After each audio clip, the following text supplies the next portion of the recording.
চাচি আসসালামু আলাইকুম, কেমন আছেন? চাচি, এটা আপনার ঘর? এখানে একা থাকেন আপনি? আপনার স্বামী নেই চাচা? কোথায় থাকে উনি? মারা গেছে? কত বছর হলো? অনেক বছর হলো। আপনার ছেলে মেয়ে নাই? ছেলে মেয়েও নাই? ছেলে মেয়ে আপনার হয়নি? ছেলে মেয়ে কয়জন আপনার? চারজন। ছেলে কয়জন? মেয়ে? কোথায় থাকে তারা? বিয়ে হয়েছে? তো আপনার কথা মনে রাখেনি তারা? আপনার খাওয়া দাওয়ার সংসার কিভাবে চলছে? কোনো রকম? কাজ করতে পারেন আপনি? কাজও করতে পারেন না? মানুষ খাবার দিলে খেতে পারেন, না হলে না খেয়েই থাকেন। এই নদীর ধারে থাকেন আপনি? এখানে তো প্রচুর ঠান্ডা, হিমেল বাতাস বয়ে যাচ্ছে এখানে। চাচির শীতের কাপড় নাই? শীতের কাপড় নাই? আপনার লেপ কম্বল কিছুই নাই? রাতে কি গায়ে দেন? কাঁথা গায়ে দেন? কিন্তু নদীর ধারে প্রচুর ঠান্ডা চাচি, এই ঘরে থাকেন? এটা ঘর, এখানে রান্না করেন আপনি? এই চুলায় এখানে রান্না করেন না রে? মানুষ কত সংগ্রাম করে বেঁচে থাকে। চাচি খাওয়া দাওয়া করেননি? কি দিয়ে খেয়েছেন? সকালে শাক দিয়ে গেছে, তাকে আনিয়ে তাকে খাচ্ছি। সেটুকু রান্না করে খেয়েছেন? মানুষের কষ্ট। চাচি, আপনার জন্য একটা চাদর আছে, এই নেন, এই চাদরটা আপনি গায়ে দিবেন। আচ্ছা, গায়ে দেন, এখনই গায়ে দেন, এখনই গায়ে দেন চাচি। প্রচুর তো ঠান্ডা, দেখেন পছন্দ হয়েছে চাদরটা? গায়ে দেন, বেশ ভালো মানিয়েছে আপনাকে।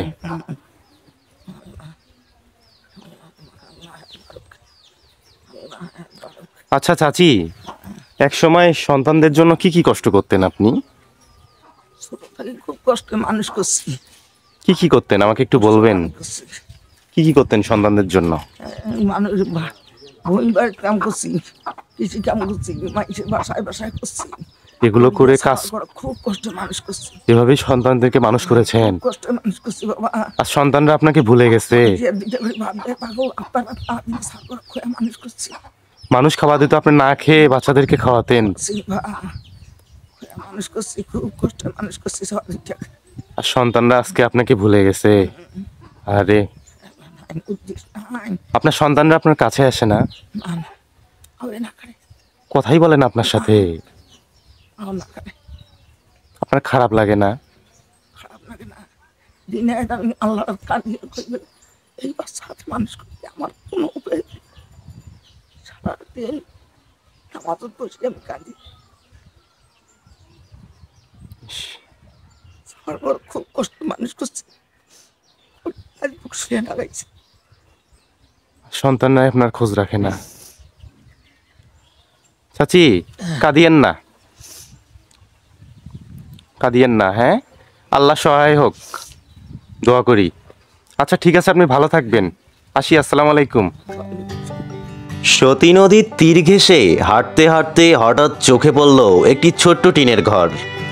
চারপাশে ঘন কুয়াশা, নদীর হিমেল বাতাসে গাছের পাতা ধীরে ধীরে দুলছে। কৌতূহলবশত সামনে এগিয়ে গেলাম। ঘরের সামনে দাঁড়িয়ে আছেন এক বৃদ্ধা মা, বয়স হবে প্রায় ৭৫। শুকনো কুঁচকে যাওয়া চামড়া আর ক্লান্ত দৃষ্টি নিয়ে তিনি নদীর দিকে চেয়ে আছেন, যেন অতীতের কোনো স্মৃতি খুঁজে ফিরছেন। আমি কাছে গিয়ে জিজ্ঞেস করলাম।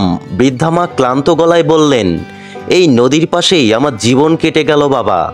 স্বামী অনেক আগেই চলে গেছে, 2 ছেলে 2 মেয়ে, সবাই যার যার মতো দূরে চলে গেছে। আমার খোঁজও রাখে না। কত কিছুই না করেছি ওদের জন্য।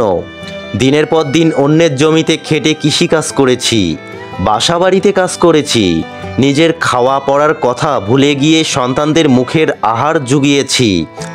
আর আজ তারা আমাকে ভুলে গেছে। আমি একটু থেমে জিজ্ঞেস করলাম, ওরা আপনার কাছে আসে না, কখনো কথা বলে না? বৃদ্ধা মা একরাশ হতাশা নিয়ে বললেন, না রে বাবা, কেউ আসে না। কথা তো অনেক দূরের কথা। আমি অপেক্ষা করি, ভাবি হয়তো একদিন কেউ এসে বলবে মা কেমন আছো। কিন্তু সেদিন আসে না। আমার দিন চলে যায় নদীর পানি আর বাতাসের শব্দ শুনে। রাত হলে এই পাতলা চাদর জড়িয়ে শুয়ে পড়ি। কাঁথা আছে, কিন্তু শীতের রাত বড় নির্মম। মায়ের গা কাঁপছিল ঠান্ডায়। তার কাঁপুনি আমার হৃদয়ে যেন দাগ কেটে গেল। ব্যাগ থেকে একটা উষ্ণ চাদর বের করে তার গায়ে জড়িয়ে দিলাম। বৃদ্ধা মা চাদরটা শক্ত করে জড়িয়ে ধরে শিশুর মতো মৃদু স্বরে বললেন, অনেক দিন পর যেন একটু উষ্ণতা পেলাম বাবা। আমি চুপ করে বসে থাকলাম, আর বৃদ্ধা মা নদীর দিকে তাকিয়ে বলতে লাগলেন তার ফেলে আসা দিনের গল্প। কেমন করে ভোরের আলো ফোটার আগেই মাঠে ছুটতেন, সন্তানদের জন্য খাবার রান্না করতেন, কিভাবে নিজের সব ইচ্ছে বিসর্জন দিয়ে শুধু তাদের জন্যই বেঁচেছিলেন। অথচ আজ তিনি এই নদীর মতোই একাকী। তার ভালোবাসার জোয়ার ভাটা কেউ টের পায় না। বৃদ্ধা মায়ের চোখে একটু প্রশান্তি ফুটে উঠেছে, যেন কেউ তার কথা শুনেছে এতদিন পর। বিদায় নেওয়ার সময় তিনি কাপা হাতে আমার হাত ছুঁয়ে বললেন, ভালো থাকিস বাবা, কেউ তোর কথা যেন না ভোলে। চলতে চলতে মনে হলো সতী নদীর ঢেউয়ের মতোই অনেক ভালোবাসা হারিয়ে যায়। কেউ টের পায় না, আর কেউ ফিরে আসে না। কিন্তু জীবন থেমে থাকে না, নদীর মতো বয়ে চলে। কারো অশ্রু বুকের ভেতরেই হারিয়ে যায়।